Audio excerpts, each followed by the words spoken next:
and welcome to another episode of The Jam Session Goes Underground. I'm your host, GJ Jazzy J.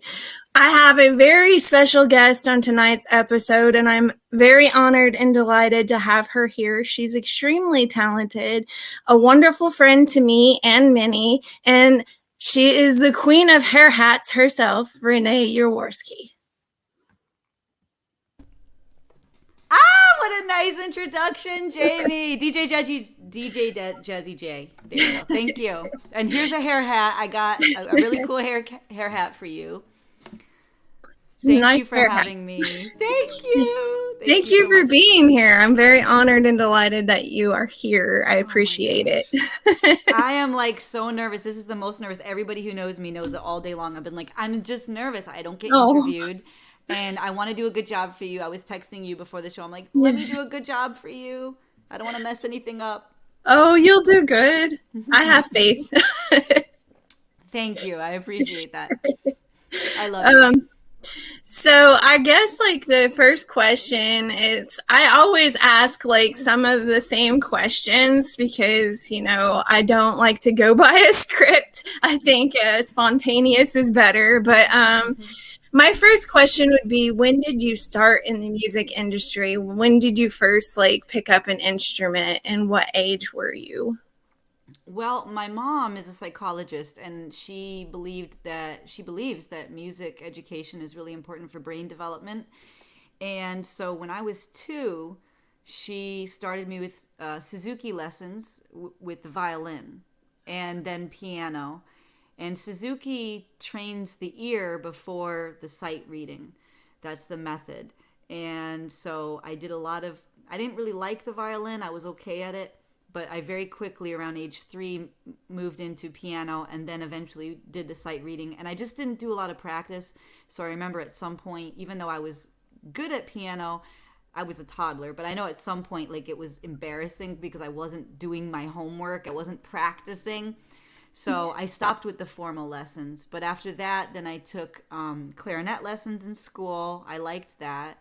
And then I started with drum lessons around age 10 or so. And that's when I started, I became a drummer for, my boyfriend had a punk band. He wanted to be like the next, Johnny Rotten or whatever. And he was my boyfriend. And so I was like, okay. And that was around age 11, probably 10 or 11. And so I started taking drum lessons and I became a drummer. And I was the drummer for a punk band for several years. I wasn't into punk, but like I said, it was my boyfriend. So I did what, and it was fun. It was the ride of our lives. We had a great time with it. And then that's how I started. Oh, wow. That is so fascinating. That's so interesting. I would have never have guessed that. That's so neat. Thank you. I guess I would go with the next question of what album was in your record player, CD player a lot? Like, what album did you play a lot?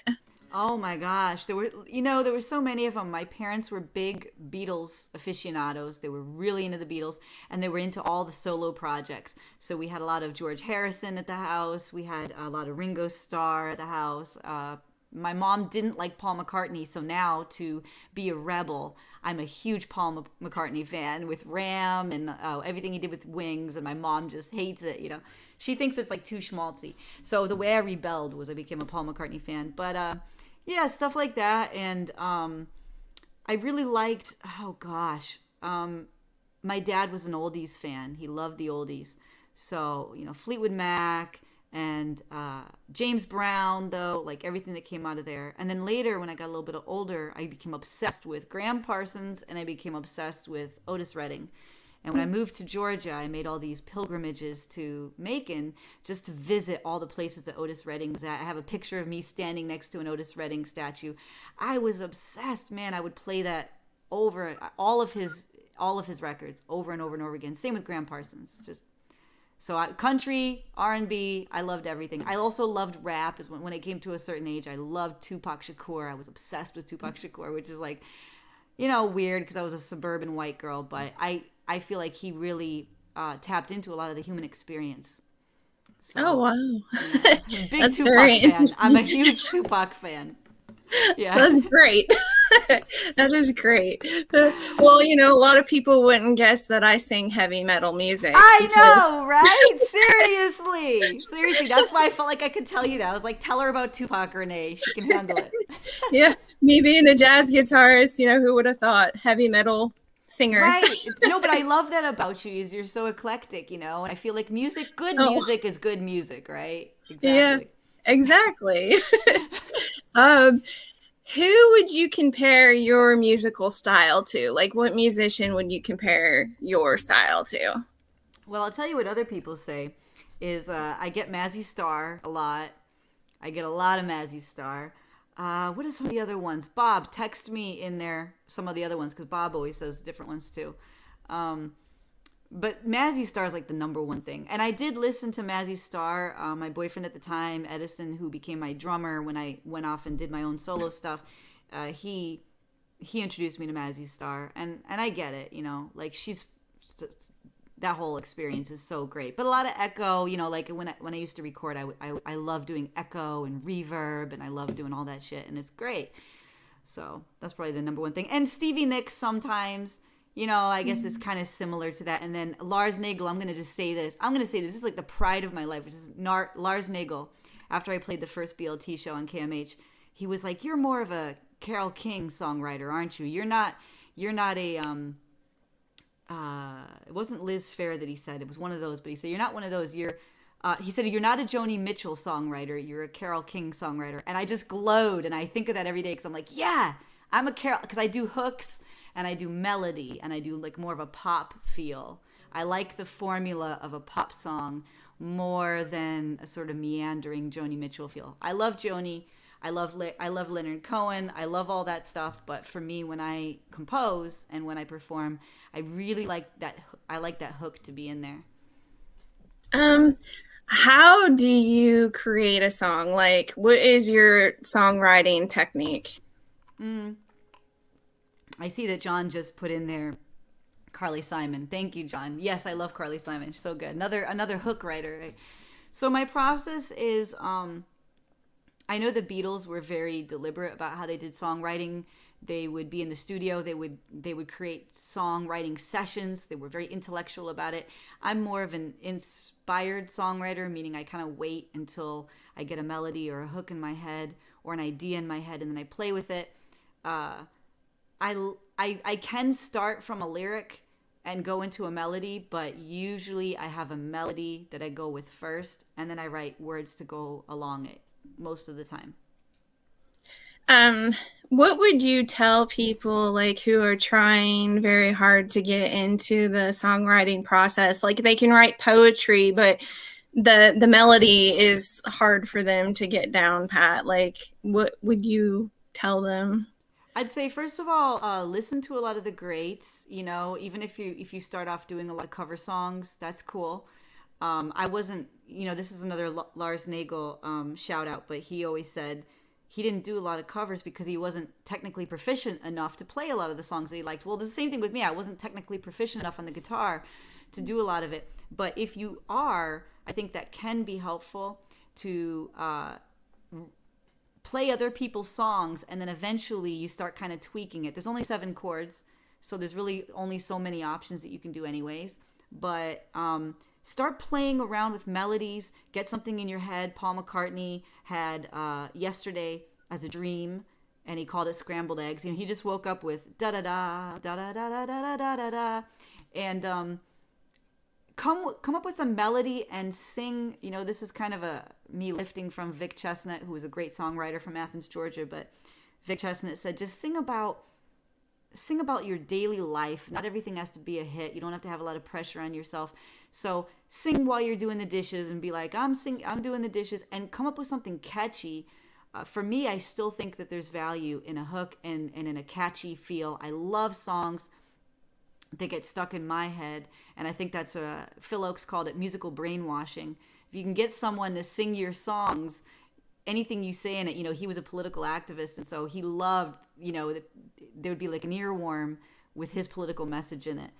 So I would say, but just sing about anything, sing as you're going about your chores, your daily life, and eventually, but the melody, I have noticed that the general music fan, maybe not the audiophiles who, collect vinyl and stuff like that, not the real musicians, but general music fans, I think that a really good melody, like Simon and Garfunkel had Cecilia, Cecilia, you're breaking my heart.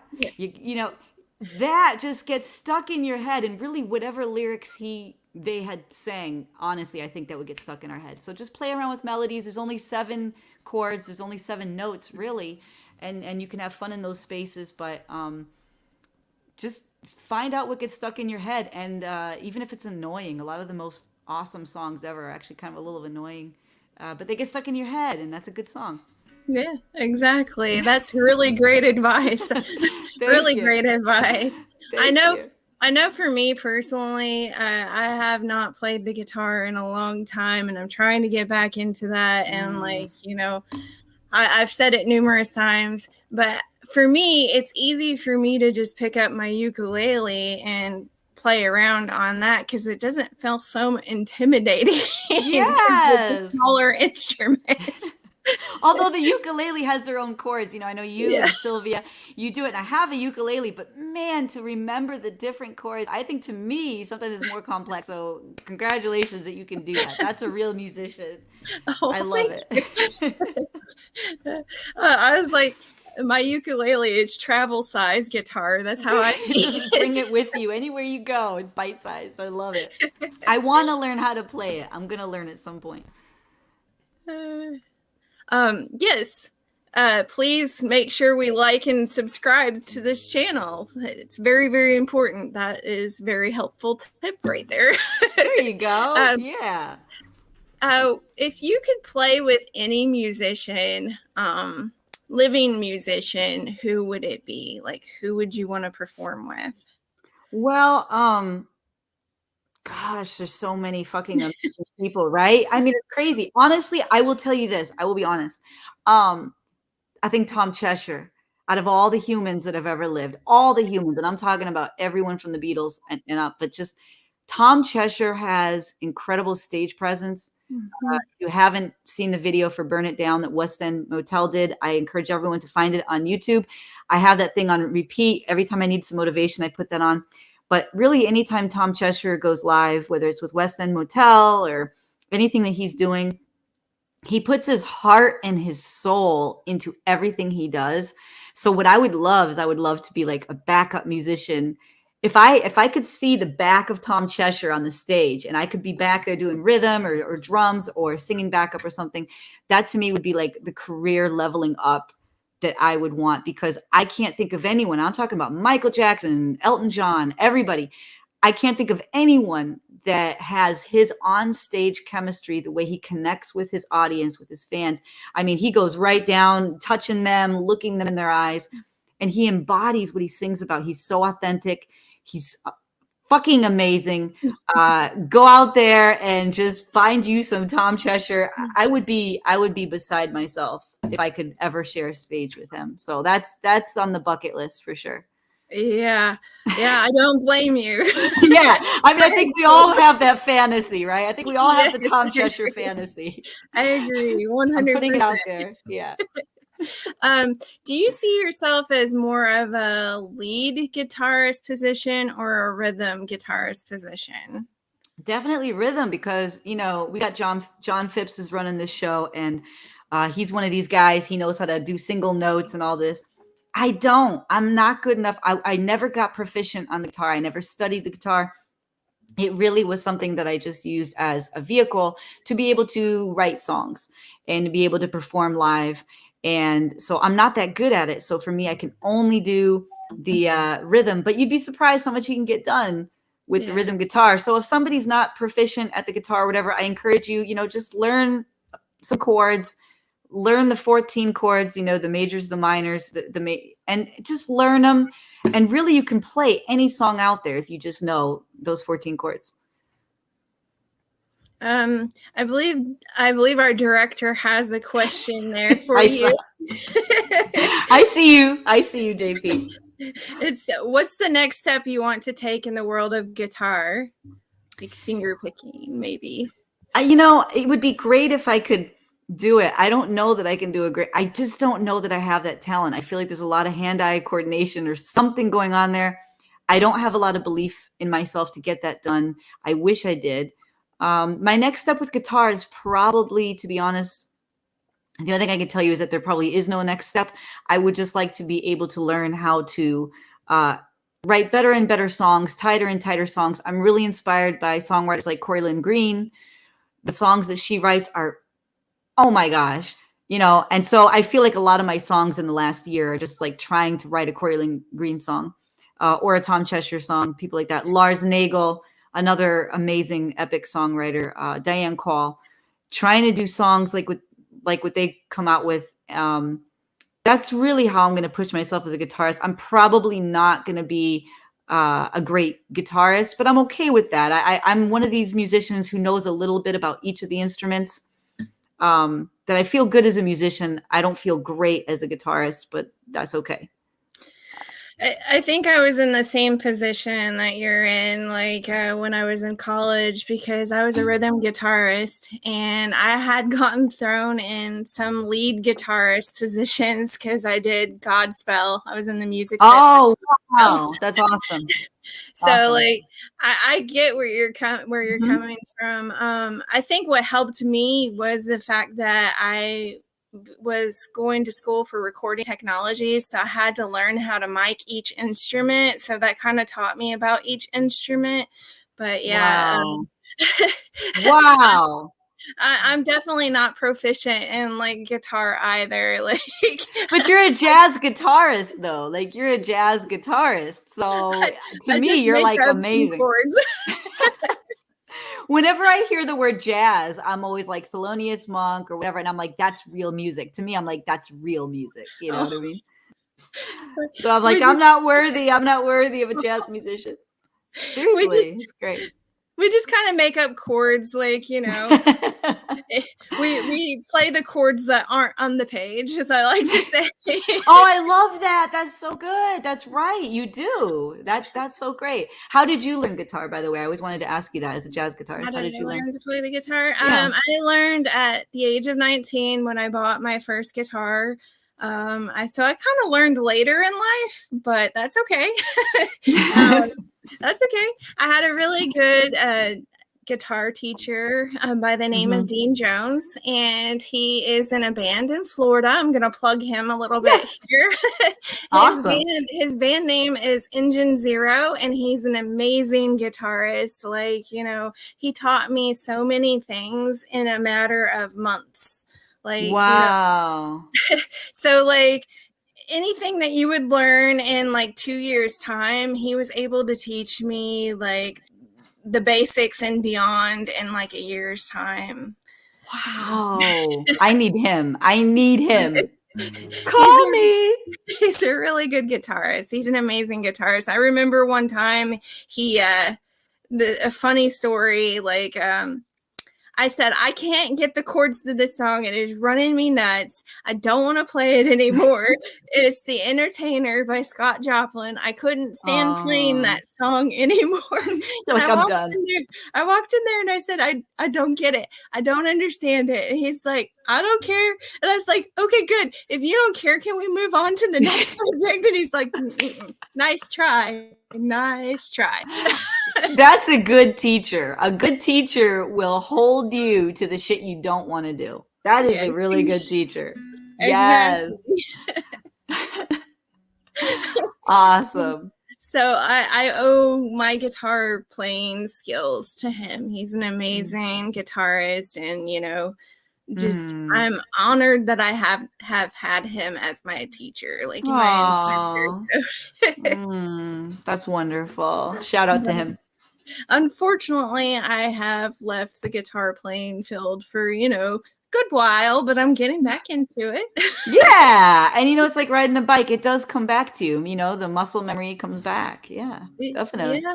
I'm starting to remember some things. So do you have the calluses on your hands? I have the finger calluses. Not yet. Not yet. Yeah. That's when the finger calluses. And then I dropped the guitar for a while too. And then I picked it back up and the calluses came right back. So Yeah, calluses are fun. I remember I had the first guitar that I actually bought caused calluses so bad on my fingers. I was like, I can't practice on this guitar anymore. They'll bleed. I mean, it's really painful. It's very painful. People need to understand that. My brother's a jazz or fusion bass player, and I remember when we were teenagers, he would actually take candle flame and he would burn his fingertips to help the calluses to solidify. And I was like, it's so gross. I never got to that level, but yeah, calluses do help so that it's not hurting so bad. Yeah. Yeah. Like when it comes to practicing, like do you say that you practice a lot or not so much? Well, I really do believe that practice makes perfect. Practice also really helps you to flesh out a song if you're a songwriter, because the more that you play a song, the more you'll get bored with that particular song. So you want to add little flourishes and you want to add like bridges and more intros and outros and interesting stuff. So it kind of pushes you to keep sharpening your game. Sylvia Medrano, I want to give a shout out to Sylvia Medrano, Sylvia on the ukulele. I remember about 1.5 years ago, I told her, I said, I'm not confident at all going live or anything like that. And I saw her and she goes live a lot and she's so confident. And I said to her, where do you get that confidence? Like, how do I ever get confidence on stage? And she said that she had tried something called a 100-day challenge, which meant that she went live 100 days in a row, regardless of whether she felt like going live or not. And she said after that 100 days, she was not scared anymore. She had no more stage fright, or it really lessened her stage fright. So I said, okay. And I didn't do the 100-day challenge. I didn't go live 100 days in a row. But what I did do is I started encouraging myself to go live, even when I didn't feel like going live, several times a week. And eventually, I do remember Lars Nagel, who had seen me from the very beginning. At some point, he didn't see me for a while. And then he came back after I had been going live a lot.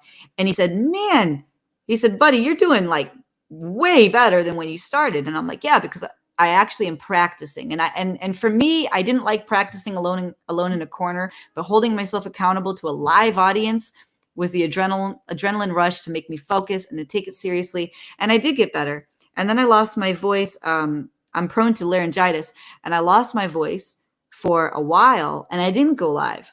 So now I've started going live again, and I realized, man, I'm so rusty. And I realized the value of consistency, practice, rehearsing. And for me, doing that in front of a live audience is so great because they will hold you accountable. They will tell you, maybe not publicly, but they will DM you and they will say, hey, you are rusty. That's all right. And it's cool because that kind of constructive criticism makes me up my game. So there's two types of people. One type of person, you criticize them or you give them constructive criticism. It kind of makes them not confident. For me, I take it. I've taken a lot of lessons in my life. You know, I respond very well to that. And I say, yeah, I have not been practicing and it shows. I am rusty as shit. I need to get my act together. And so I'm doing that right now. And I know that from prior history, that the more that I go live, the more that I'm songwriting, the more that I'm rehearsing, the better that I'm going to get. Because even just muscular, you know, you're singing, your muscles in your throat actually get better and your range gets better. If I listen to stuff that I was recording when I wasn't rehearsing a lot, my range is really not there. It starts, my game gets better and better and better the more that I practice. So practice really, might not make perfect, but it definitely makes you better than what you were. Yes, great advice, and I 100% agree. Yeah, definitely. I know whenever I would practice, when I did play jazz guitar, I would lock myself in one of the hot practice rooms, and I would practice for like an hour at a time or hours at a time. And I always have been told by my guitar instructor, and I believe it 100%. If you lock yourself in a hot like room to practice in, for whatever reason, it gives you the drive to Yeah, you're motivated, right? Yeah. Yes, it motivates you because you want to get out of that hot practice room. Hell yeah, you're like, I just want this to be over. I love that. That is so cool. That is like the greatest thing ever. Oh man, they need to make that into a movie. That is so funny. If you could play anywhere, it's like your dream venue, what place would that be? Well, the Troubadour in LA, I think would be cool because the Troubadour in LA, Mike Nesmith used to be the master of ceremonies there from the Monkees. That's kind of, he and Peter Tork from the Monkees kind of met at the Troubadour. It's hosted a lot of great shindigs and hootenannies and all kinds of cool stuff. And a lot of great legends have played there. So I think that would be kind of like, for me, an iconic moment if I got to actually play at the Troubadour. So we'll see. We'll see if I can get there. I'll keep my fingers crossed. Yeah, thank you. Let's play it together. Let's play it together. Let's do it. There you go. Is there anything that you want to promote, like any projects that you can talk about that you're wanting to promote? Yeah, definitely. I want to promote, well, we definitely always want to promote. It's funny, my co-executive producer and the star of Group is calling me at this exact moment. So I'm going to do right by her and say Group, the sitcom Group. Yes. This is the sitcom that aims to destigmatize mental illness. So we're not mocking mental illness. It's all very healthy and fun and forward thinking. But it is a sitcom that deals with group, and we're coming out of quarantine. And so we're trying to reconnect with one another. And so this sitcom we're working on the pilot right now. We have the script. We're working with some of the cast members. Of course, Olivia Chiachia, she's an executive producer, and she is also going to be the star of the show. Brian Farmer is another executive producer, and he is writing the script, and he's an amazing producer in Hollywood. So we have a really good team there. And we just launched, and Jonathan Phipps, of course, is also an assistant producer on Group. He's been helping a lot with the social media campaign. We just launched that. We are looking for more investors, more executive producers. So anyone who's interested in that, I definitely want to plug that. I want to plug Cosmos Creative TV, which is what you're watching right now. Everything that Jaime Bennett does, everything that everybody on our team does. And I want to plug Tardon Media Network, which of course, Dennis Tardon, everything he does, I always am going to back that. That's my partner. That's my crew. That's my people. That's my family. So everything that you see happening with Dennis Tardon, always follow everything that he does. Google him, Tardan. And then there'll be some other projects too as we go forward. I'm working on a lot of different things behind the scenes.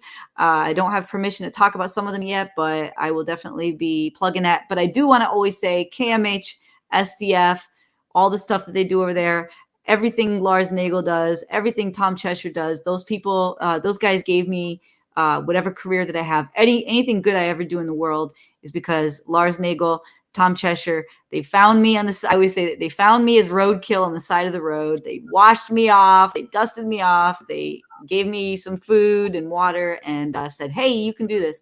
So everything they do, I'm always going to plug because they gave me everything that I have, and anything Jonathan Phipps does as well.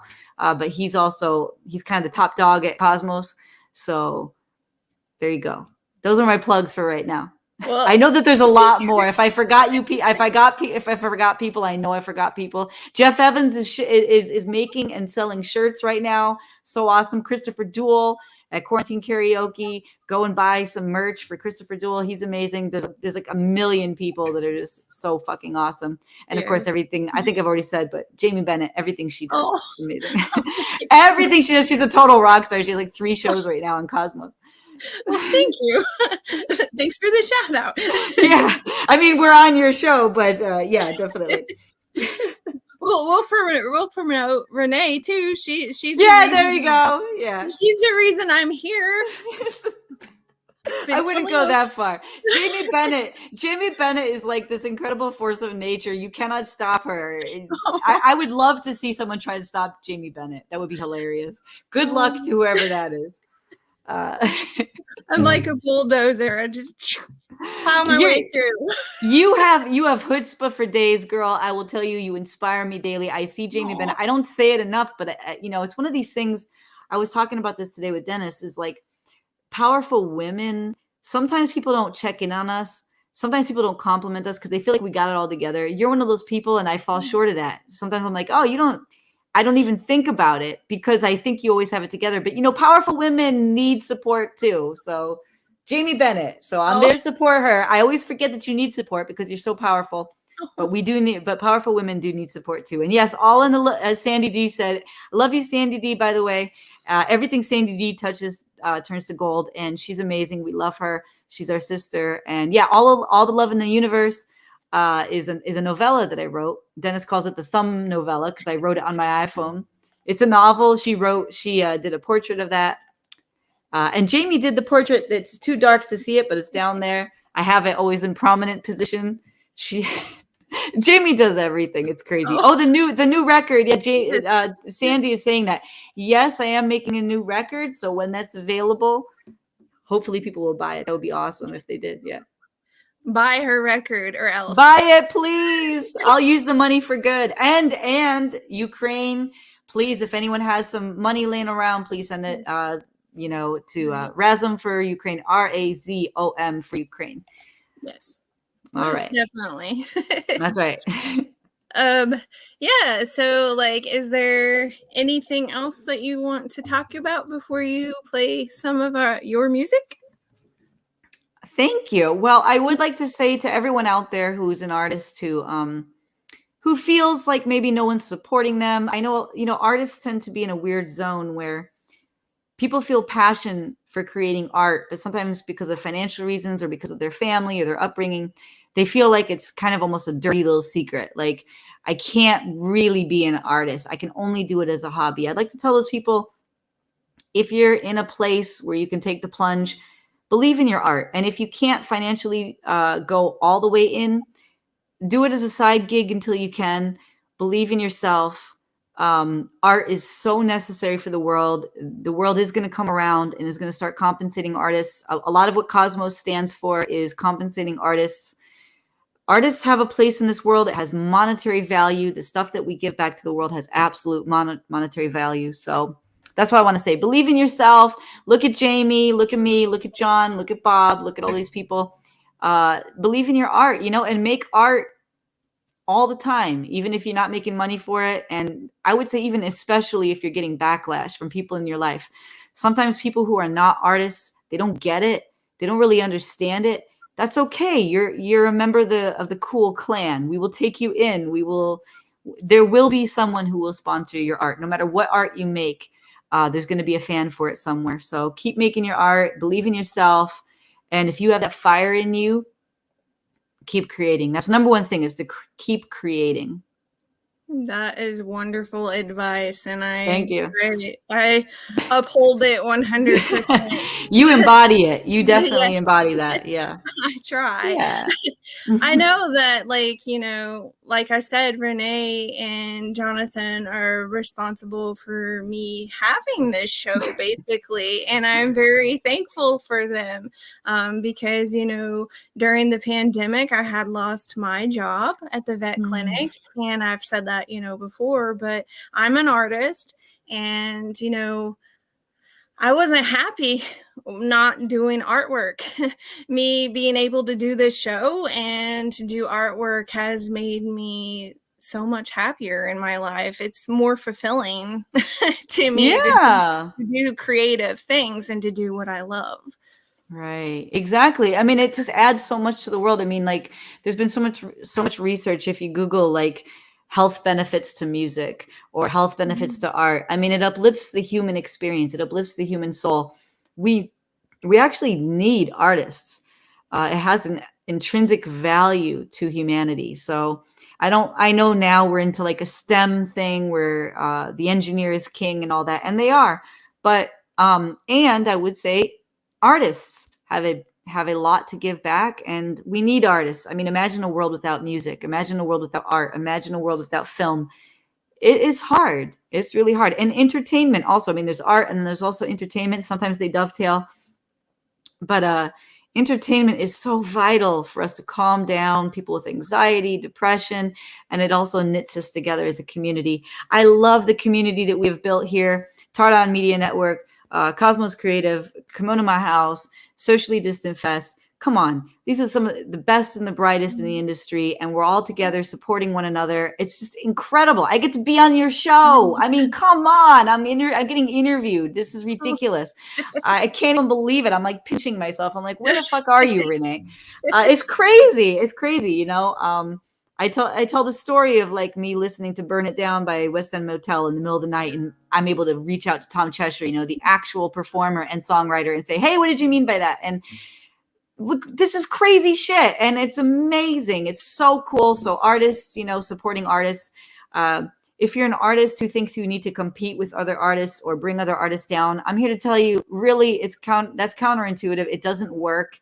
If you want to get any sort of credibility in the rock world, look to the Tom Cheshires, look to the Lars Nagel. These are the best and the brightest, and they always are bringing people up with them. They are never pushing people down. That's what they did for me. That's what they're doing for everyone here. And that's a real rock star. A real rock star is looking out for the up and comers, and they're going to bend down to reach you up and lift you up, even when you're like, you know, not feeling your best, because artists are very sensitive. We're a sensitive bunch, right? And we need help. And the best and the brightest in the industry are going to be there for you. Corey Lynn Green, another one. She's an A-lister. She takes time out of her day to come down and build all of us up. I'm just so grateful. There's a million people I'm leaving out, but everybody whom I respect, that's how they do it. And we're a community, you know, we're like the new Laurel Canyon. I say that with Bob Ross all the time. It's a new Laurel Canyon. That's what we're doing with this show right now. We are doing it right now. We are not competing. We are trying to bring everybody up. So, and I appreciate you, Jaime, for allowing me to be here. It's a big deal for me. I've never been, I mean, I told Dennis right before here, I said, Dennis, I am shaking physically. I'm so scared. I want to do a good job for Jaime. And he's like, you got this. We're going to deal with it. You know, I was nervous. I want to do a good job, you know, you're doing an excellent job. Thank you. I'm so nervous. All right. Well, do you have some music that you would like to perform? Sure, definitely. John, can I play a song? John, take off my echo. It's funny because he and I both produce shows, so we know the software. So he always tells me, he's like, take off the echo. Well, now I'm telling you that, JP. Take off the echo and solo me. He said it. He said, I'm ready. All right, solo me, and I'll do thank you, Jaime. DJ Jazzy J, sorry. But I love that name, by the way. I've been saying it to people all day. I'm getting interviewed by DJ Jazzy J. All right, so I'm going to start off with League. This is Dennis's birthday is tomorrow. He will be 74 years old, and I will say that because he's the one who outed me as being 40 live on air. Naughty boy that he is. So he doesn't like to make a big fuss about his birthday, so of course I won't. But I did write this for his 72nd birthday. So the parenthetical for League is Dennis's song. I was playing around with 3 chords. This is a 3-chord song, and came up with this. So here we go. How long? I'm reading the chat right now. Our producer and director, John Phipps, says how long he goes until he starts saying he's 75. No, he did. He said 75 right before I came on air, and I corrected him. I said, you're 74. Goodness gracious. He always likes to add the 9 months he was in utero. All right, so this is Dennis's song. This is League. CJ Peters has covered this. Jeff Evans, Sylvia on the ukulele, Troy Moore, I think, did. Yeah, of course he did. And John Phipps did it, and my mom said he sounded like Bob Dylan. So this is League. 3 chords, y'all.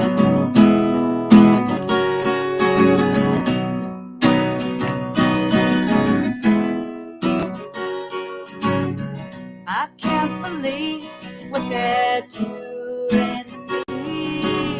I thought better by damn sight we could see. So I don't know what you're doing to me.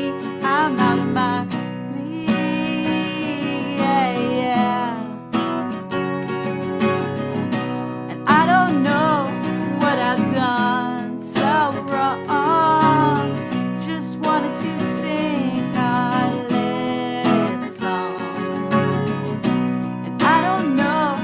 what I keep doing wrong. I'm out of my league, I'm out of my league, I'm out of my, so out of my league with you, Jamie, just out of my league with you, it's plain to see, yeah, just out of my league.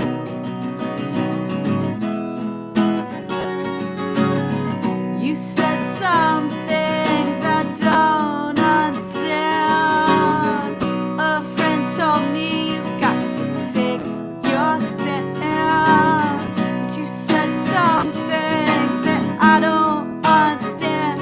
Out of my league, I'm out of my league, I'm out of my, so out of my league with you, Bobby. I'm just out of my league with you.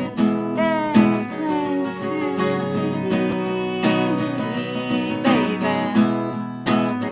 Just out of my league.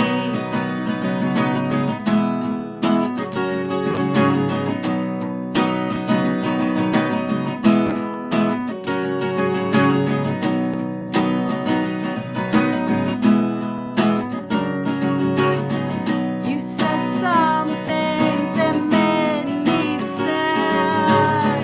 By morning you had me trembling. But you said some things that keep on making me sing. But I'm out of my league, I'm out of my league, I'm out of my, so out of my league with you, Dennis. Just out of my league with you. It's plain to see, baby. Just out of my league, yeah, yeah. I am fine all the time. I'm just fine all the time.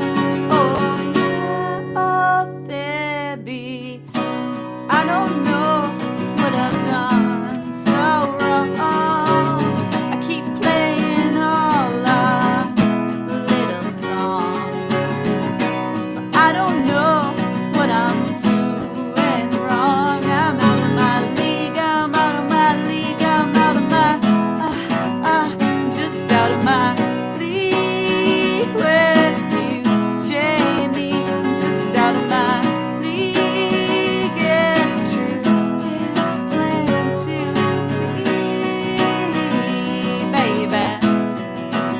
I'm just out of my league, well, just out of my league.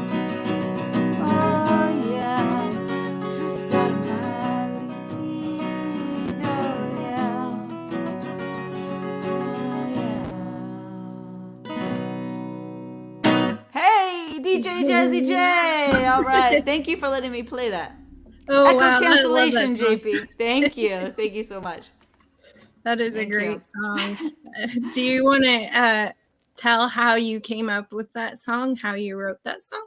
Yeah, so exactly 2 years ago or whatever. So Dennis was getting ready for his 72nd birthday, as I was saying, and I keep saying his age because he always outs me with my age. So that's just me it's called retaliation. That's what it's called, retaliation, and he deserves it. So it was his birthday, and I was like, okay, I want to write him a song, and so I had my keyboard. And it was not written on the guitar. It was written on the keyboard. And I'm playing around, and I'm just doing like 3 songs. And I took out my iPhone, and I took out my audio message, and I started recording, and I just sang whatever came to mind. And I was trying to rhyme it, So I wasn't really thinking hard about the song lyrics. And those are exactly the song lyrics that I wrote. And then I produced it I put it on GarageBand, and I did like, keyboards, and I added all kinds of shit on there, and I sent it to him for his birthday or whatever. And it's interesting because Lars Nagel really responded to that song. It's one of the songs that resonated with him early on, and he gave me my first BLT slot in October of 2020 based on that song, kind of. And it's interesting because Lars Nagel said, okay, do a BLT slot. And I was so excited. And I did a half-hour slot for BLT on KMH. And after the show, Lars Nagel, who's such a great cheerleader and he's so encouraging, he called me on the phone and he said, man, it was such a great performance. He said, except for, I know I told you beforehand to do originals. And you did a song that, I don't know, it was like a pop hit or something from the 90s. And he said, why'd you, we really prefer originals. And I said, which song? And he said, League. He said some of it. And I said, oh no, I said, that's my song. And he laughed. He said, man, is that your song? He said, that's so good. I said, really? It's good. Yeah. And he said, it's Lars Nagel telling me my song is good. I'm like, oh my gosh. And he said, yeah, he said, wow, I didn't know that was your song. He said, that's really good. And I said, man, I was so inspired when he told me that. I was floored. And I said to him, well, what about the lyrics? Because I just wrote him Stream of Consciousness, as I was just trying to do the song for Dennis. So tell me, should I write real lyrics to go along with it? And he said, man, you better not change those lyrics. He said, those lyrics are pop lyrics. The simplicity is what makes it so cool and what makes people resonate. He said, don't you touch those lyrics. I said, all right, okay. And so the lyrics are intact, and that's because of Lars Nagel. So he's really a co-writer on the song. So shout out Lars Nagel. Nagel! Yay, Lars. I'm Yay! glad you took advice. Yes, he told really me, keep song. it. Thank you so much. Thank you. Yeah, it's the most covered song that I have, that in Cairo. And it seems to be the song. And Lars said it's the simplicity of the lyrics that touches people. So I said, all right, I'm not going to fuck with the lyrics. And they are exactly as I wrote them that afternoon, the day before Dennis's birthday, exactly 2 years ago, April 16th, 2020. Oh, wow. Mm-hmm. It's exactly 2 years ago. Happy anniversary to League. Yes. What other songs would you like to perform for us tonight? I would love to do Cairo, because that's another one. We've had Chip Cobb has recorded it. Jeff Evans has played it. Sylvia Medrano went to the Middle East. She was in the Holy Land, and she actually recorded her singing this on the ukulele with camels behind her. Troy Moore, a bunch of really amazing legends and icons have recorded this song. They've all done a much better job than I have, and I mean that truly. Also, shout out to Julio Morales. I should have said that. He did Hurricane Floyd, which if we do have time, I'll do Hurricane Floyd. But this is Cairo. I wrote this song many, many, many years ago. And Charlie Thompson, this song resonated with him early on. And he said, but you need to stop before the chorus. So every time I pause, that's the Charlie Thompson stop. And here we go. This is Cairo. Another 3-chord song. And Bobby Ross, he said, you got to put a bridge in there. And I did at one point, and I forgot it. So I'm going to do it bridgeless. I apologize, Bob Ross. But this is Cairo.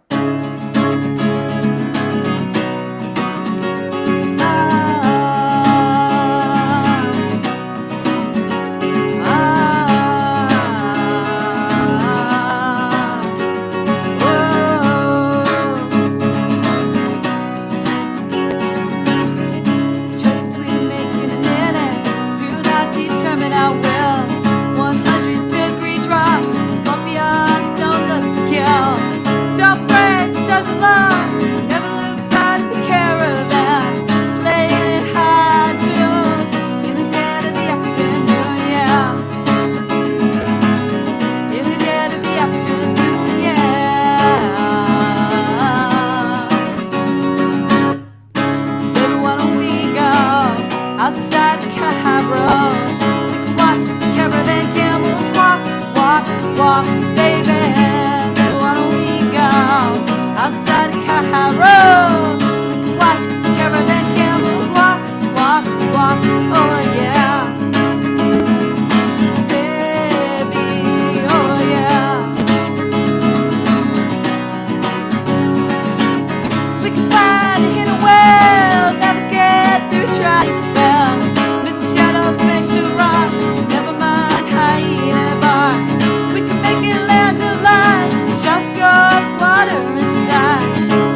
walk. No rest, no rest. We walk, walk, walk. Destinations seem like dreams. Walk, walk, walk. Water is life. We walk, walk, walk. Destinations seem like dreams. We walk, walk, walk, walk on by. Jenny, walk on by.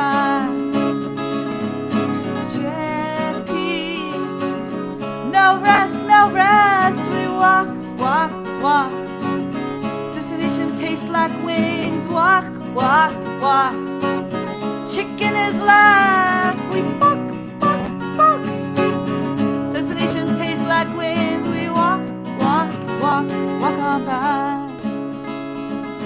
Sandy, walk on by. Jeff Evans, walk on by. Walk on by.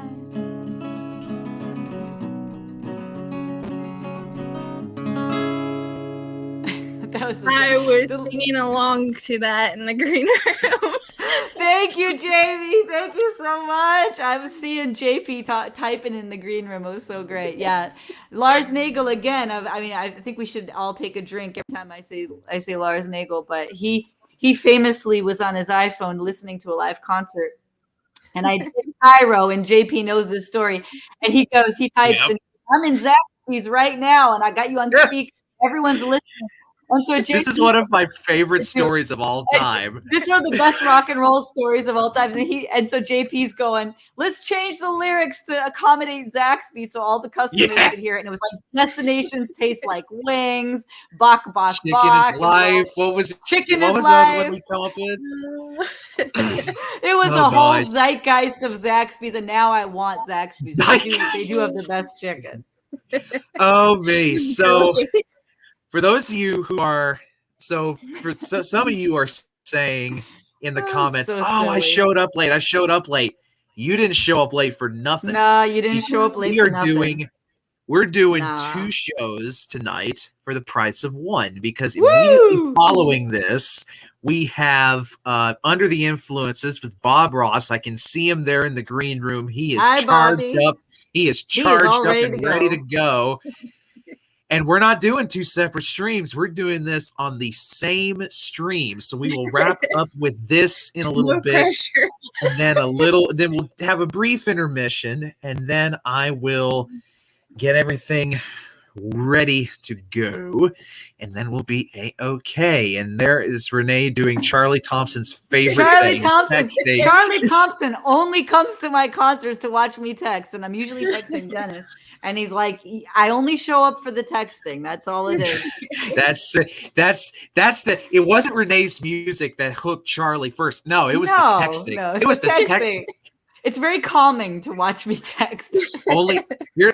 I got an idea. OnlyFans, but it's just Renee with fake fingernails texting away. There's a paywall. You gotta pay. You gotta pay to play, people. You want to watch me text Dennis? You gotta pay. ASMR texting. Texting. I love it. Renee, I have one question for you. Okay. What is your favorite / funniest on stage moment? You know what it is. It's this, there's not enough light to show the cock rocket. Well, actually, I have it hidden. The cock rocket. Jeff Bezos went, into the stratosphere or whatever with a rocket that was shaped, kind of like a phallus. And around that time, I was going live, and Jay Link, God bless him, he came in, he always livened stuff up. I don't know what happened in my stream. I don't remember all who was there, but we all just came up with all this crazy shit about the Jeff Bezos cock rocket. And then and we were doing songs. It was like a whole thing. And then I got off, and all I know is like 2 days later, I'm sitting around. I get a text from Keith Cutts. He's a singer-songwriter, and he's also a painter. And all I get is this. Can you send me a picture of the Jeff Bezos cock rocket? And what is that? And I'm like, where is this coming from, Keith? And I sent him a picture and he goes, OMG, like, this is real? And I said, yeah, this is real. And I said, why? And he said, because J Link commissioned me to do a portrait of the cock rocket. And he put, and then Keith Cutts also put the Kellogg's rooster in the corner. It's beautiful.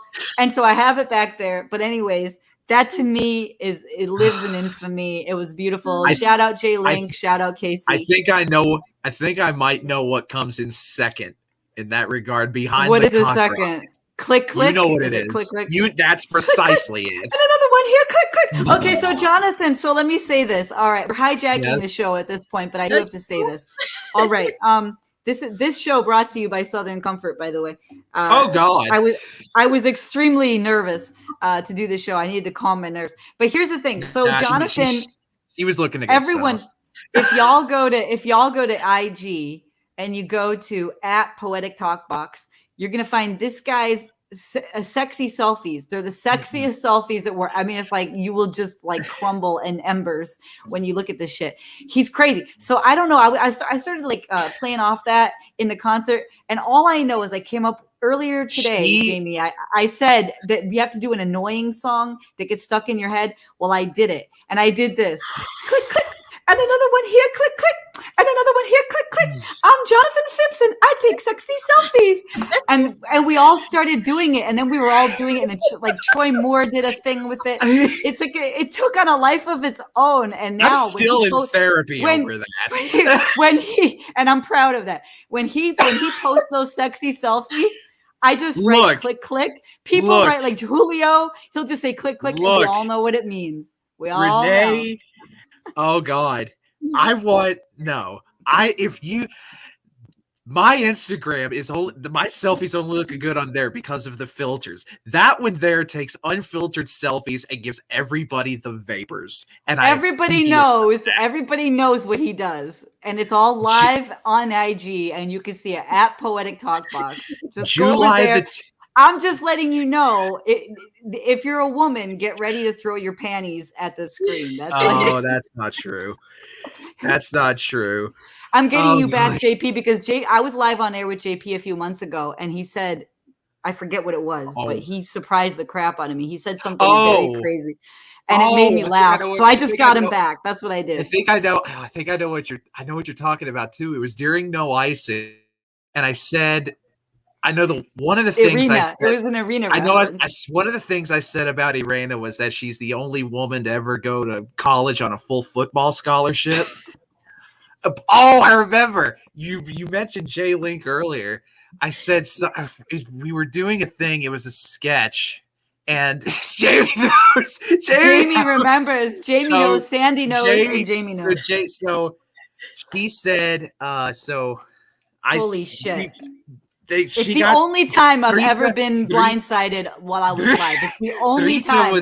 Rita was talking about like getting emails for like male enhancement pills or something like that, or Foot Finder, and then I said I said to Rihanna, I said, I don't know if you know anything about sausage, but I think your friend Renee might have just a little bit of an inkling, something regarding taking a ride on the board. It was not for safe at work. It was, but literally, I wish I could see my face. Life.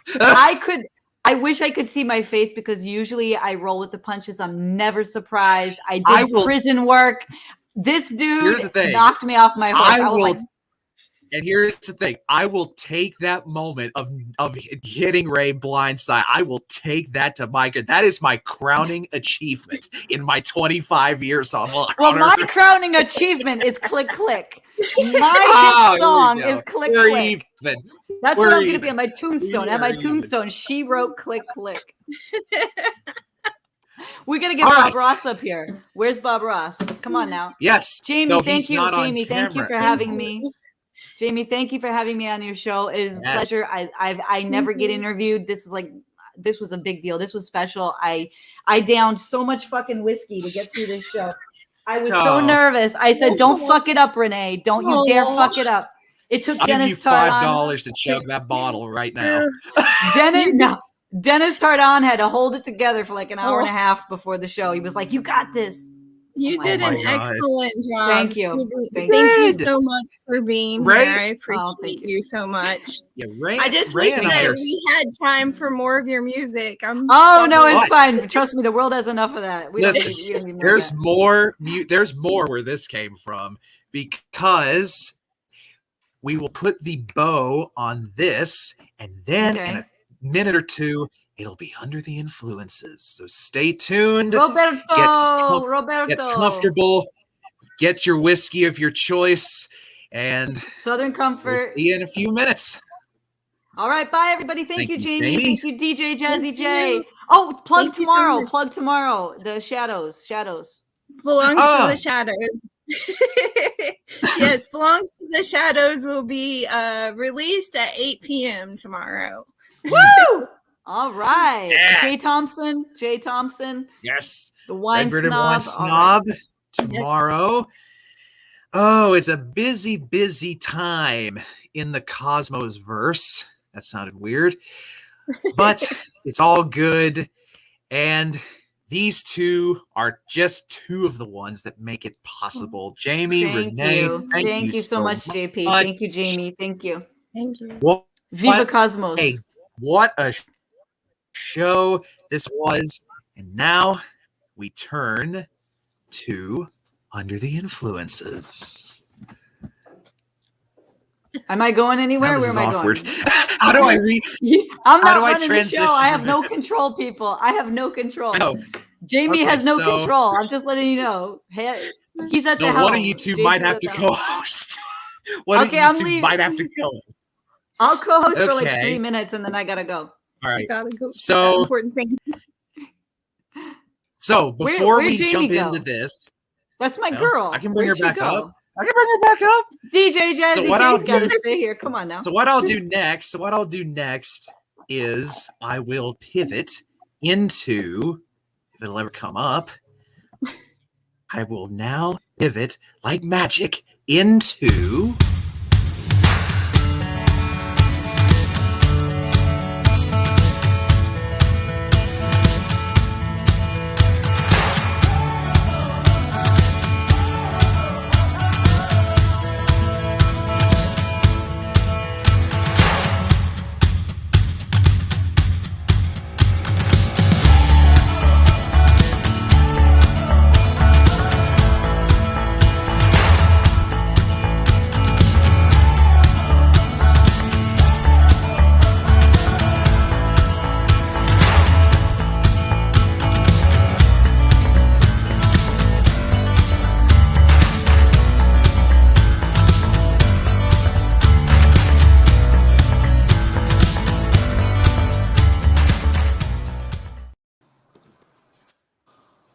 that song is cool. Hey, everybody.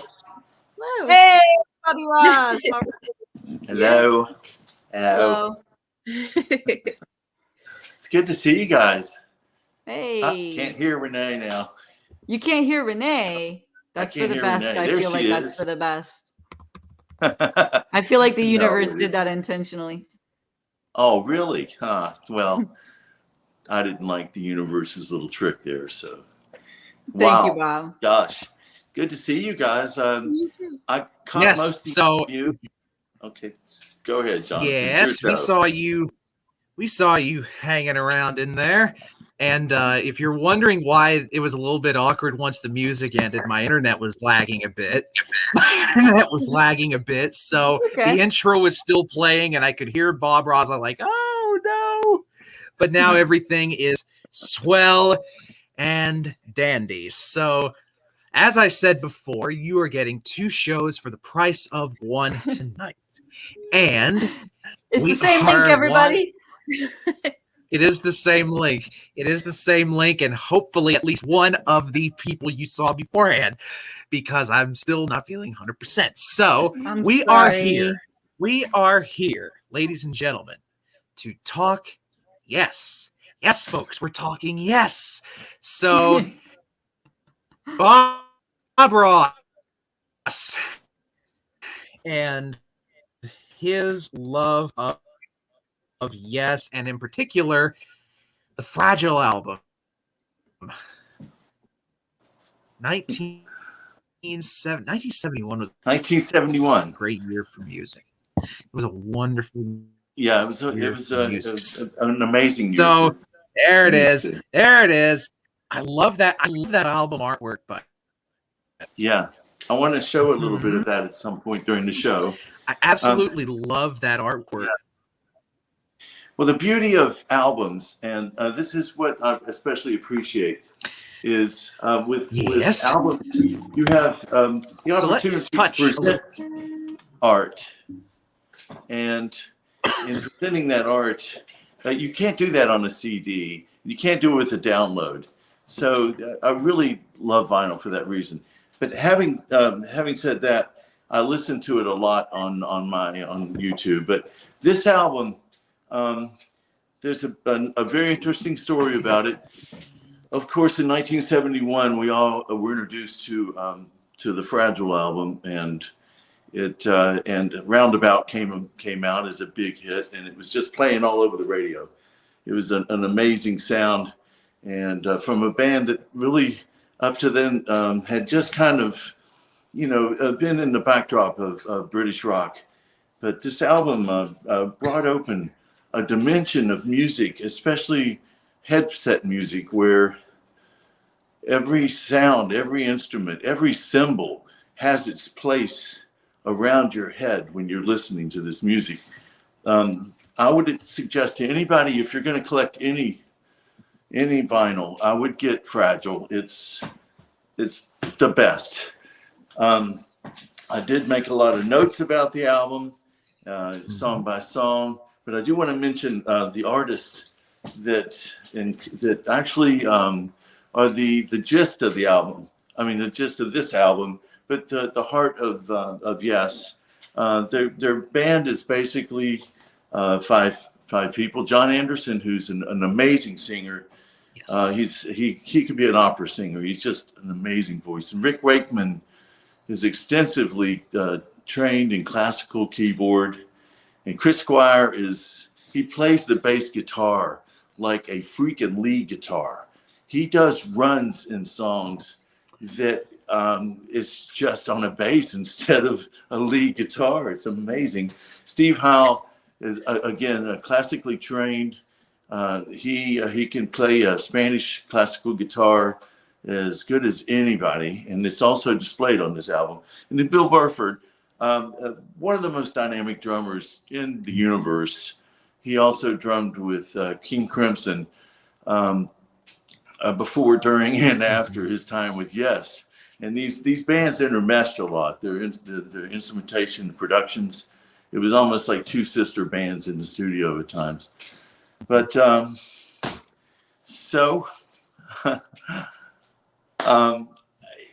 Jonathan, if you want to, what I'd like to do is to tell you all a story about when I was 13. I was in middle school, and go for it. Yeah. All right. So I just bought this new big headset. There's a COS headset, and those were like the professionals back then. So I was listening to 8-track cassettes, the old, not 8-track studio, but an actual 8-track. A friend of mine had recorded the Fragile album. He did a bootleg on 8-track, and we were, so he turned me on to it. My mother at the same time had purchased a sizable amount of clay for me to utilize as an art medium. And so I had this project. I had to build a castle as a part of one of my history classes. And in building the castle, I put the headset on and I listened to Fragile repeatedly. And it just etched into my brain. And I thought, well, this is such an excellent example of a studio album. How could they possibly play this live? And 6 months later, I got tickets and I watched them do it live. They did it from beginning to end, the entire album. It was, and if you listen to this, there's a lot of overlay of voices. and they accomplished that as well. And the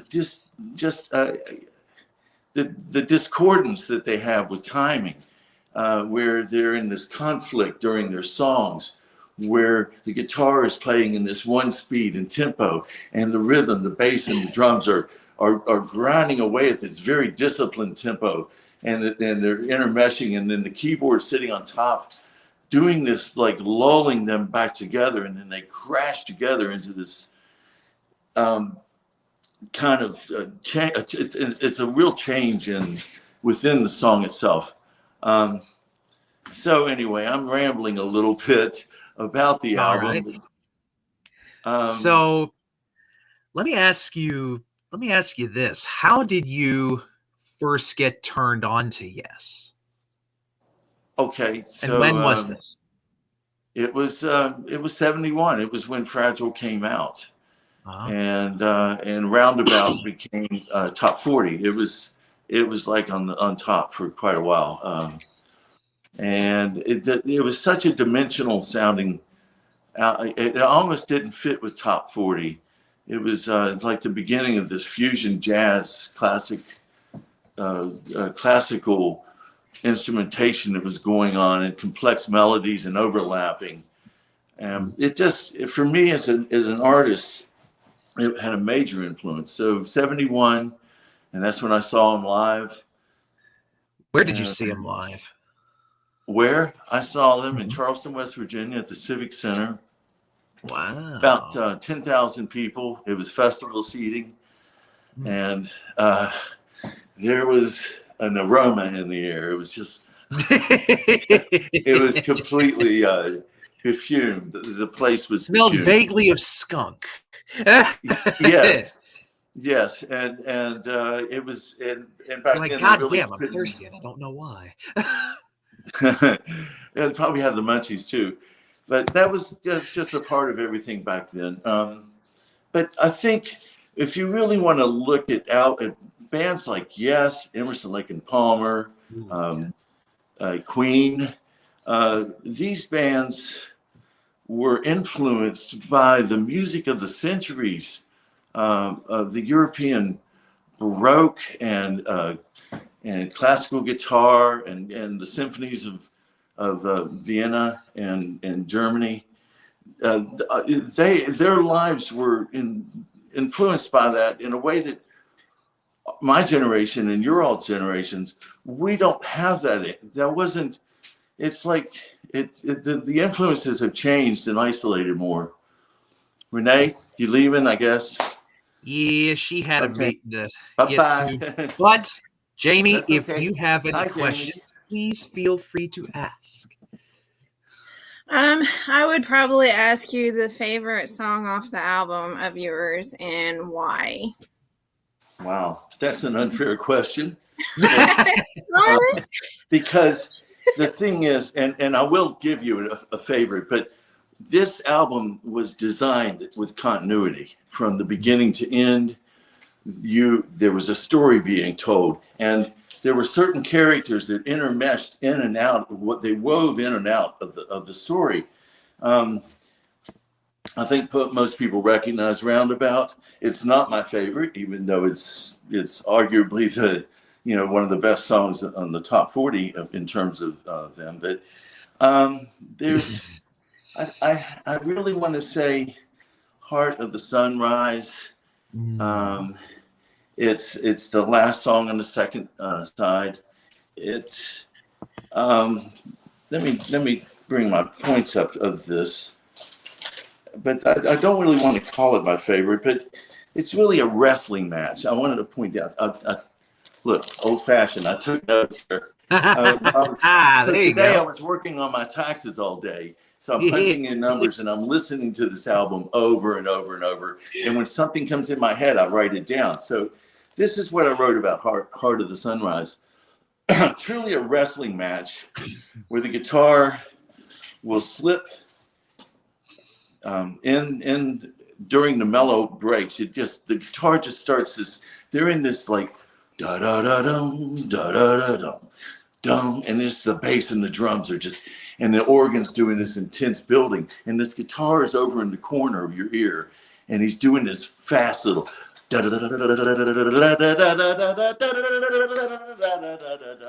it's getting more toward the middle, and it's building in volume, and it gets to the middle, and the bass and the drums just stop their little rhythm, and they do da da da dum, da da da dum, and then they all grab on to that guitar, and it's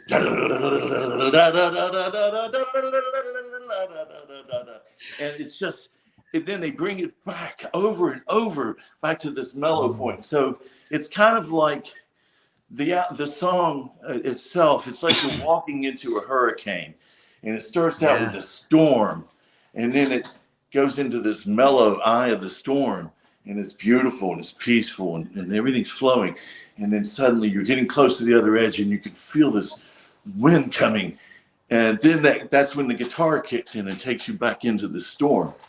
So there's my favorite song, Jaime. Yeah, that was an unfair question, and Charlie Thompson pointed out a very good point. Shouldn't feel necessary to choose a favorite. Definitely, because when you have your favorite artist, it is very, very hard to choose a favorite song by, that artist. So I would say my favorite song is the beginning to the end of this entire album. Yeah. It's not a 5-minute song, it's the whole album. Yes, and that's fair. That's very fair. I loved it when Bob was showing his notes. I was half expecting him to get his notes and his tax stuff mixed up. Oh, yeah. Oh, no. That'd have been hell if he had started reading off his tax stuff. But, oh, gosh. So, well, since we've kind of touched on your, lost my train of thought there. We were see, me and Jamie were talking about that before we started jam session, and there, boom, it happened to me. So, a little bit about the record, courtesy of Wikipedia. It says here, Fragile is the 4th studio album by the English progressive rock band Yes, released on November 26, 1971 by Atlantic Records. It was the band's first album and featured keyboardist Rick Wakeman, who replaced founding member Tony Kaye after the group had finished touring for their breakthrough record, the Yes album. Fragile received a positive reception upon its release and was a commercial success, reaching number 4 on the U.S. Billboard Top LPs chart and number 7 on the UK Albums chart. An edited version of Roundabout was released in the U.S. in January of 1972, which reached number 13. Fragile has since been certified double platinum by the Recording Industry Association of America for selling over 2 million copies in the United States. It has been remastered several times since its release, some containing previously unreleased tracks. So, without further ado, excuse me, we will jump into the album track by track. And I know Bob has said he's got notes on every single track here, so this is gonna be good. So we'll start obviously with the track that Bob was fawning over to start with, Roundabout. Yes, I thought we'd get a roundabout to that. So this, for me, this song was the threshold. And I didn't remember the dates, but I remember hearing that song, and it was the one that led to my obsession. The first thing you'll hear is this very delicate chime and the guitar doing a very classical flaring run. It's not very complicated, and then he'll hit the chime again, and it builds up. You can hear behind where Rick Wakeman is doing the synthesizer intensity, and it builds up and then stops again for that chime.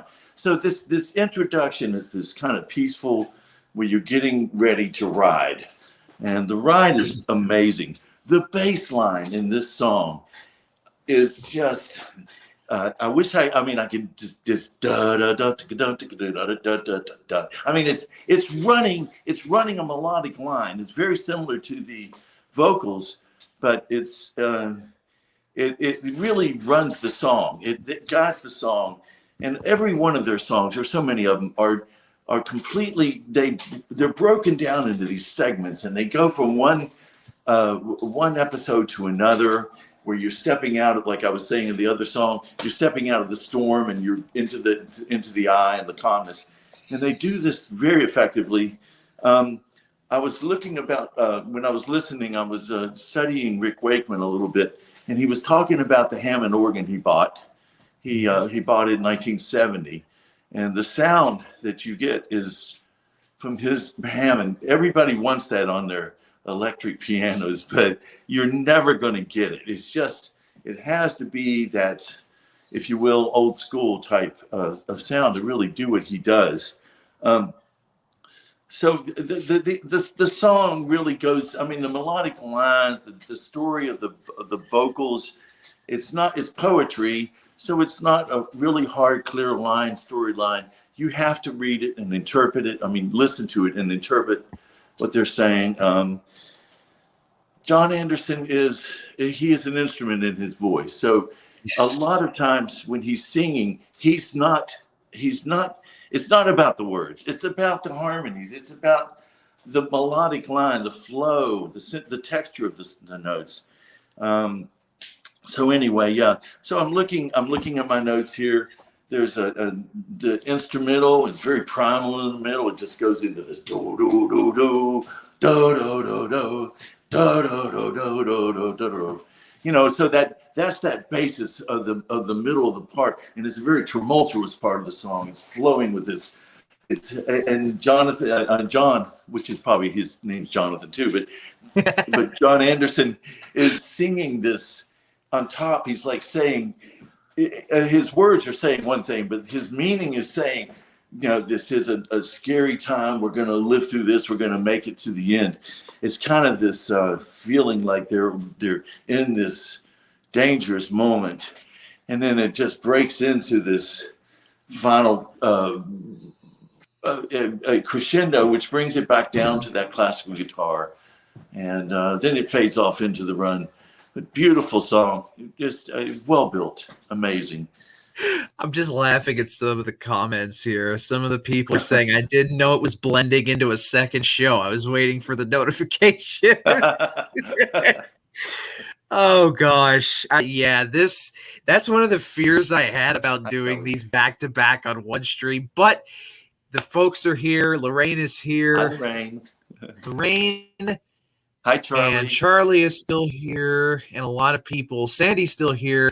A lot of people just Facebook users. So, Jamie, if you have a final question before you go, please ask. I can't really think of anything. Like I like how you described the album and described, you know, that particular song. If I had to say anything, you know, about the music from the 70s, it was very melodic, it was very poetic, and it did tell a story. So, you know, a lot of the music of today is not written that way, unfortunately. Like, you can't beat music from the 70s, honestly. Well, I think there is a breakdown of how music is constructed. I've been listening to people talking about how they structure their music and how it might start with a melodic line. And there's a lot of different ways of doing it. For me, it always starts with I'm sitting down, I'm strumming on my guitar, and I've come up with a little bit different rhythm, the chord progression, and I'm picking away, and I'm kind of figuring out this chord progression, and I'm starting to hear the melodic line. And then the song is, the mood of the song is defined at that point. So if with that in mind, then I can build words around the mood that's expressed there. So I don't know if the style of music now is, I don't know, we've become too electronic. Not that I don't like electronic music, but as a drummer, and yes, I mean, let me show you. This is my first instrument right there. That's a drum set. So now I'm working on my keyboard and my guitars in the studio there. So as a drummer, I genuinely, and people laugh about this, but I genuinely resent that I've been replaced by this freaking box, and you push the button and it starts doing boom, boom. It just plays this mechanic rhythm that doesn't express any kind of human texture to it. And we've lost the human there. It's just gone. So all we hear is this same snare. It sounds the same every time. Yep. Never changes. No textural differences. And I think that's kind of sad to watch this occur in music. I'm hoping that people will get back to actually composition. Yeah. Yeah. So, Jaime, I know you have to go. So, thank you for sitting in a little bit here, and thank you for that great episode of Jam Session with Renee that wrapped before this. Jaime, have a great rest of your night. Take care. Much love, and may God richly bless. Bye, everybody. Bye, Jaime. So Bob, Renee, and Jaime are gone. Both the brains and the beauty have both left the room. It's just us now. Okay, well that should be okay, I suppose. Yes. So we'll go from Roundabout to the first of 3 instrumentals on this record, Cans and Brahms. Yeah. If I'm saying that right. This is Rick Wakeman's. Some of these songs were specifically about the individual musician. And I remember reading about it a little bit, but that was years ago, and I didn't have time today to pull up that information. But Cans and Brahms is a variation of some classical pieces that Rick Wakeman has kind of blended and brought together for a sound. He's playing dual keyboard, so you'll hear 2 different sounds going on, and he also does. He has foot pedals on his Hammond, so it's really just very quintessential classic piano. I think he did it to show his background and to show the dimension of that they can. They don't have to be hard driving rock all the time. That they can really just about play anything they want. Yeah. So we'll go from Cans and Brahms to track number 3, another John Anderson work. We Have Heaven. Oh my gosh, this song, I expect that John Anderson in the studio did the voices, but when I saw them live, Chris Squire and Bill Burford and Steve Howell all are vocalists too. So they picked up and they built this song so they could play it live.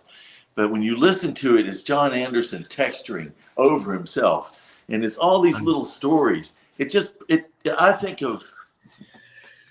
of Alice in Wonderland a little bit when I'm listening to it. And if you read the lyrics, he does kind of, some of the lyrics are kind of reminiscent of the story. It's a beautiful piece, and at the end of it, it goes into this where he brings it back down during it, and then he builds it back up again, and then it comes to this stop with the door. The door slams shut, and now we're running to the next song, and we're running from one side of your head to the other when you're listening to the headset. And it sounds like it's raining out a little bit because the sound is crisp the way the guy's walking. And it's like I have this visual of a dark night in London, and everything's shiny from the rain. And then they come into the south side of the sky. So I'm going to go ahead and come to this song. Yes, there you go. This is the last song on side 1, and this song I would also describe as the hurricane effect. It starts out stormy and turbulent, and then it goes into this middle part that's very mellow, and then it goes back into the storm again. This is Steve Howell at his best. He's texturing guitar pieces all over it, and when you listen with a nice set of headset or earbuds, you can hear all these textures going on with his guitars, just blending with each other. Yeah. And of course, the whole band is so tight that any two of them can hold the steady rhythm together. So Steve Howe, who is a jazz guitarist, and you really listen to him, he can play just really contemporary jazz. Excellent. He's very good at that. So that's a good point about that song, is that he's allowed to float and move with that during that song. I really enjoy. I enjoy listening to it again. It's headset. I encourage people that if they're not doing anything else and they want to hear the best music of the 70s, of the early 70s, this is the album. So we can move on to the next side if you want, John. Yes. Side 2. We'll start with that. And it starts, side 2 does, with the second of the 3 instrumentals on here, 5% for Nothing. Well, let me ask you, John. Just 35 seconds long. Yeah. And well, I can tell you what I hear in it, but I'd love to hear what you have to add to that.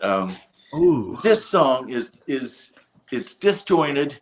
It's intentionally it drives a drummer like me crazy, because you've got the bass player. He's playing one set of one rhythm where it's the down is on 1 and 3, and then the guitar is doing another one where he's kind of hit on 1 and 4. It's all, and the drummer's just kind of keeping it together because he has to. And these two they sound like somebody didn't get them in sync. So if you listen to that guitar, and they're not meshing, the bass and the guitar are not meshing. They're almost trying hard not to. And so that 35 seconds is madness. And I feel like they've got me tied like Road Warrior. They got me tied to the front of this rock and roll machine, and we're going off the edge. It's like, I can't stop this. I never would have guessed a song 35 seconds long would make someone feel that. Yeah. Yeah. Oh, Sandy in here is bringing the dad joke. She's throwing 97-mile-an-hour fastball. She says drum and bass until treble walks in. Oh, Sandy. Oh, Sandy. So, hi, Sandy. So we have to do okay. So I know the next 2 tracks on here are separate songs, but we have to talk about them as one song. We have to talk about them as one song, because that's just how it's supposed to be. And we're obviously talking about Long Distance Runaround and Fish. And like I said, you can't talk about those songs as 2 separate songs. You have to talk about them as one. Right. It's how it's meant to be. I do. I look at it that way. It is this absolute transition of So Long Distance, again, I'll just read what I have here. Chris Squire plays the bass like a lead. It's this complex flowing up and down bass line. It's just like how, most bass players just do boom, boom, boom, boom, boom, boom. And Chris is doing boom, boom, boom, boom. His bass lines are so much more dynamic. So his complex bass lines and this mirror guitar that is going on. And I thought, well, this must be Steve Howe, but I think it may have actually been Chris originally, because he does this in sync. He plays guitar too, so he does this in sync bass line that goes along with his bass on the guitar. So the poetic lines of John Anderson again. He leaves you with this visual. Every time I hear him singing, I'm on this mountain, or I'm on this dark, rainy street, or all these images come into my head when I hear him. So the flow in with Steve and doing that chiming journey with Chris and Steve. They're in this 7/8 rhythm, and it's we're already into Fish at this point. So it's with that chime, and what it is, that dum dum dum dum dum dum dum dum. Anybody that can't play guitar, if they can hold their fingers steady, they could play Fish. Yeah. At least that chime line, it goes all the way through it. It just stays through it. And it's just, I love the Fish, and I think it might very well be one of my favorite instrumentals of all time, just because of how it builds up. Like Long Distance Runaround ends, and then it just drops you down into the hole, and you start hearing the chimes, and then you hear the and then the bass just takes off and all. Right. Yeah. And then they all come together, and it's just perfect harmony. Oh wow. Yeah. I could that's one of those songs where I could live to be 150 and I will never get tired of that song. Yeah. It instantly picks me up if I'm in a bad mood. In true fashion of the 70s, it also has a cowbell. Yeah.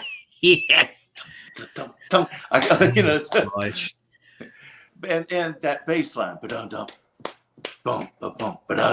that bass line is just so intensely like marches. These guys just march through these songs with a discipline that allows John Anderson to just sit up there and float through the melodic lines all the way down to the bottom of his melody. You know, and he does these lines. I'm sorry, my battery's getting low. I'm going to have to plug my phone in. All good? I'm good. Yep. Hopefully I won't die. I've got it plugged in. But so, yeah, I think what really overall with what's happened with Yes over the years is they've always put out these albums. It's gotten a little bit redundant. They have changed members quite a bit. John Anderson left. They managed to find a singer that was of the kind of quality and then John Anderson came back. And Chris Squire. They've all kind of wrestled in and out of the band. And they've had a lot of different drummers. I'm not even sure if we could say who the actual real drummer is for Yes. I know one of those additions that they had in later years, Trevor Rabin. I really like 90. Was it 90? Yes. 90125 or something like that. I was gonna say 90210, but I knew that wasn't it. But it's something of that. It's something to that effect. But but we're talking about stuff years down the road from this. We're still sticking with they did manage to continue to put out just excellent quality albums. Oh yeah. So we'll go from Long Distance to Run Around and The Fish to the third and final instrumental on this, and one that I've said for a long time, it should be required for fingerstyle guitarists to get into heaven to learn how to play this. And if that's the case, I'm heading south because I don't know how to play it. I want to learn how to play it though. Mood for a Day, a light, airy instrumental of sorts. Yes. I wanted to find an original version of it. I don't know if there is one, but I can remember to this day where I was sitting in the auditorium, and he walks out there. This is after they just finished playing Long Distance Run Around and Fish, and it got dark, and then just Steve Howe, little wiry Steve Howe, walks out there with his guitar. He sits down on a stool and plays this live for 10,000 people. And you could hear a pin drop. It was like nobody wanted to step on this. It was so sacred. Yeah. That's the thing. It's just his instrumentals, Steve Howe's. There's that one. There's the clap. There's there may be one or two others. The name of it I'm blanking on right now. But yeah, he's just one of those guitarists where he just transcends genre. He does so easily. He could pop up and play a classical piece. He could pop up and do jazz. He could pop up and do this country sounding thing. You never know. Oh yeah, he does that. Some of Yes, you hear a twangy. You know it's a Fender. It's got to be a Fender, and he is just twanging away, and it's really that's a very interesting aspect of Steve, that he can move around to these, and he can drive metal, and with his guitar. He can just it's just it's fascinating. I wish I could play anything like him. And it's funny, you were mentioning about Steve's instrumental. Excuse me. I was a music major, and fresh out of high school, I applied and got in West Virginia State, and I was a music major, and I wanted to. I needed to be gauged. The professors wanted to gauge me. And so I'm sitting in this room, and the guy ahead of me is a guitar player as well. I was playing guitar at the time when I was interviewing, so to speak, for my place in the program. And he played it. And I'm just like, you fucking God, really? You're going to make me follow that? I'm just like, man, that's not even fair. I mean, it's just like, I wanted to just say, I think I got to go now. I'll be back. But it was, and I messed up my song. And so yeah, I went ahead and I was a music major, but that's when I picked up piano. That's when I learned how to play piano. I'd already been playing guitar and drums and a little bit of harmonica. I'm not talking about Yes now. I really should go off of it. But I think the point was that was an influential song for guitarists, like you were saying, that you almost have to feel like, if you're not really a guitarist until you can cover this. And I don't think that's realistic. Yeah. So you covered this to start this episode. Yes. But we'll hit on it anyway, because you probably have another 3 pages of notes on it. No, Heart I of don't, the Sunrise. Yeah, I'm going to see if I left anything out of Heart of the Sunrise. It's it really I do want to add this. It kind of, like I was saying, that this is the song where Steve comes in with his guitar and takes over the song, and then it goes into this very gentle guitar flowing, and angelic John Anderson is singing this sharp distance. How can the wind with its arms all around me? It's this beautiful, but they just can't leave it at that. So they have to build it. It just keeps building up with that intensity again. And then the guitar, son of a bitch Steve, comes in again. And he starts that little and he takes over the song, and they build it up into this huge crescendo. And then just stop. They just stop. And then you think, oh, wow, the album's over.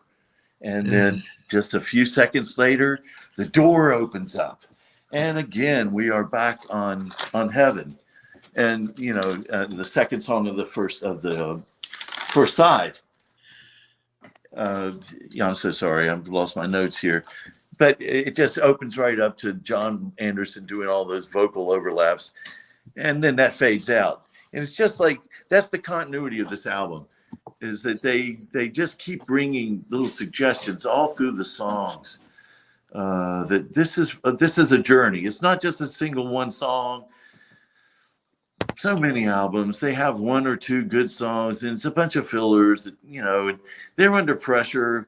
Musicians were contracted to put out so many albums, and it was not really fair. It's not conducive to the creative mode of thinking and writing.